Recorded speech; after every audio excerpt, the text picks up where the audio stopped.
बीडमधून आणखी एक महत्त्वाची बातमी। बीडमध्ये सरपंच देशमुख हत्या प्रकरणामधील वैभवी देशमुखचा जबाब आता समोर आलाय। कॉल विष्णू चाटेसात असा संतोष देशमुख यांच्या मुलीने आपल्या जबाबात म्हटलेला आहे। देशमुख यांचं कुटुंब वैभवी आणि विराजच्या शिक्षणासाठी लातूर या ठिकाणी वास्तव्यास होतं। त्यावेळी लातूर इथे धनंजय देशमुख हे कुटुंबाला भेटण्यासाठी गेले असता हा कॉल विष्णू चाटे यांनी केला होता असं वैभवीच्या जबाबात म्हटलं गेलंय। हा कॉल 8 डिसेंबर रोजी सकाळी करण्यात आलेला होता अशी माहिती मिळते।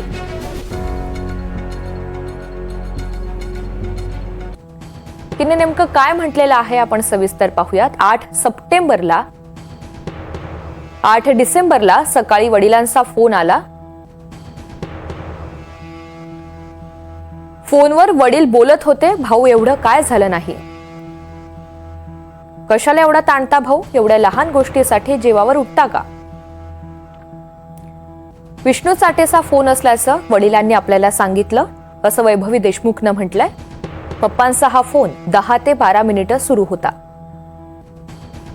माझे काही बरे वाईट झाले तर आई आणि विराजची काळजी घे असं फोन झाल्यानंतर संतोष देशमुख यांनी वैभवी देशमुखला सांगितलं असं तिनं जबाबात म्हटलंय।